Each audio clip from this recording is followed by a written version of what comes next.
Hi everyone, आज मैं पाव भाजी बनाऊंगी। जैसे सर्दियाँ स्टार्ट हो गई है तो बहुत अच्छी अच्छी ताज़ी ताज़ी सब्जियां आने लगी है। तो मैंने थोड़ी सी गोभी लिए हैं, छोटी वाली गोभी पूरी एक गोभी है। शिमला मिर्च मैंने एक लिया है बड़ी साइज़ के, एक आलू कट करके लिया है, एक गाजर है और मटर है। ये फ्रेश वाले मटर है, इसकी जगह पे आप फ्रोज़न मटर भी ले सकते हैं। मैंने 6 टमाटर लिए हैं जो खट्टे वाले हैं। 3 प्याज है मैंने कट करके लिया है। और मेरे पास थोड़े से स्प्रिंग अनियन रखे थे, वो भी लिया है। ये ऑप्शनल है, आप चाहो तो ले सकते हैं, अदरवाइज स्किप भी कर सकते हैं। और एक हरी मिर्च लिया है। लहसुन मैंने पूरा एक बड़ा वाला लिया है जिसमें 25 से 30 लहसुन के क्लव्स हैं। और अदरक 1 इंच से बड़ा, 1 इंच जितना लिया है। और थोड़े से बीटरूट भी लिए हैं, जिससे ना सब्जियों का कलर बहुत अच्छा आएगा। तो ये सारी सब्जियां ठंड में मिलती हैं, जिससे ना पाव भाजी का टेस्ट बहुत अच्छा आता है, क्योंकि फ्रेश रहती है सब्जियां। उसके बाद आप अपनी मनचाहा सब्जी भी ले सकते हैं, बट इतने से ये सब्जी भाजी बहुत टेस्टी बनती है, ज़रूर बनाकर देखिए। फिर मैंने कुकर में 2 चम्मच मस्टर्ड ऑयल डाला है। ऐसे तो ये बटर से बनती है, लेकिन बटर में बहुत कोलेस्ट्रॉल होता है, तो मैं बटर बाद में मिक्स करूँगी। उसमें तेल में मैंने जीरा का तड़का लगा दिया है। जब जीरा का तड़का अच्छे से लग जाएगा तो सारी सब्जियों को मैंने ऐड कर दिया है। सिर्फ इसमें प्याज, शिमला मिर्च और अदरक लहसुन नहीं ऐड करना है।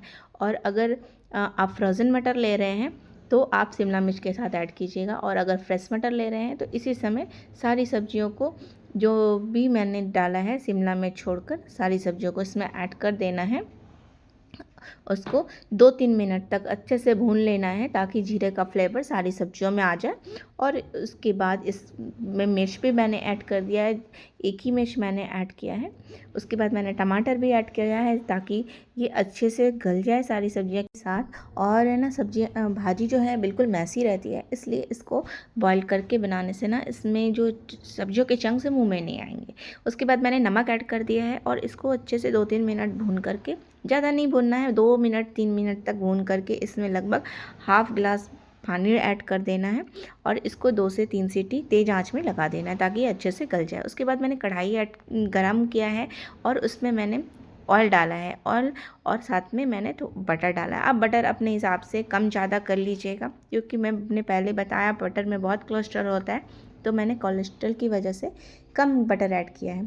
अदरवाइज़ आपको पसंद है तो आप डाल सकते हैं। उसके बाद मैंने अदरक लहसुन जो मैंने किया था उसको ग्रेट करके डाल दिया। आप चाहो तो इसका पेस्ट भी बना के डाल सकते हैं। और इसी समय मैंने प्याज और शिमला मिर्च इसको ऐड कर दिया है। इसकी क्वांटिटी मैं डिस्क्रिप्शन बॉक्स में डाल दूँगी कि कितनी सारे सब्जियां मैंने ली थी। उसके बाद है ना, इसको अच्छे से ढक करके भूनेंगे, ताकि शिमला मिर्च प्याज अच्छे से गल जाए। और आप देख सकते हैं बीटरूट की वजह से इसका कलर भी बहुत अच्छा है सब्जियों में। अब इसको मैश कर लेंगे। और अगर आप फ्रोज़न मटर लेते हैं तो फ्रोज़न मटर आप शिमला मिर्च के साथ ही ऐड कीजिएगा, क्योंकि वो हल्का सा सॉफ्ट होता है, तो इसी समय डालिएगा। और फ्रेश मटर अगर लेते हैं तो आप कुकर में ऐड कर देंगे। इसी तरीके से इसको भूनना है जब तक ये सॉफ्ट हो जाए। जब अच्छे से सब्जियां, शिमला मिर्च और प्याज, अदरक लहसुन, ये सारी चीज़ें अच्छे से थोड़ी गल जाए, तो थोड़ा सा मैंने नमक ऐड किया है, और कश्मीरी लाल मिर्च ऐड किया। कश्मीरी लाल मिर्च से ना भाजी का कलर बहुत अच्छा आता है। और थोड़ा सा पानी, ताकि ये अच्छे से मैसी हो जाए, गल जाए। और इसको ढक ढक करके भूनना है, ताकि बहुत जल्दी ये गल जाए सारी सब्जियां। उसके बाद आप देख सकते हैं कश्मीरी लाल मिर्च की वजह से कितनी अच्छा इसका कलर आया है। अब ये मैंने पाव भाजी मसाला है, जो कि मैंने लगभग 3 बड़े चम्मच ऐड किया है। इससे ना आप कोई भी ब्रांड का पाव भाजी मसाला ले सकते हैं। इसके बाद मैंने इसमें लहसुन की चटनी ऐड की है। आप चाहो तो इसकी जगह सेजवान चटनी भी ऐड कर सकते हैं, और सेजवान चटनी से भी इसका फ्लेवर बहुत अच्छा आता है। लेकिन लहसुन की चटनी बहुत टेस्टी बनाती है पाव भाजी को, तो ज़रूर ऐड कीजिएगा। आप चाहो तो लहसुन की चटनी है तो लहसुन की चटनी, अदरवाइज़ सेजवान चटनी, वो लगभग 2 चम्मच ज़रूर ऐड कीजिएगा। उसके बाद जो भी मैसी वेजिटेबल जो हमने कुकर में किया था, उसको मैश करके इसमें ऐड कर देंगे, और इसको भूनते रहेंगे। ये अभी गाढ़ी है, उस बाद में इसमें पानी ऐड करेंगे। अब मैंने इसमें थोड़ा सा काली मिर्च पाउडर ऐड किया है, और इसको अब है ना मैशर की हेल्प से पूरा मैश करते जाना है। जितनी अच्छे से यह मैश होगा ना, ये उतना ही टेस्टी बनेगा। भाजी बिल्कुल मैसी अच्छी लगती है। अब मैंने कुकर में पानी ऐड करके थोड़ा सा, क्योंकि उसमें सब्जियां लगी हुई थी, तो वो सारा पानी ऐड करके इसमें ऐड कर दिया है।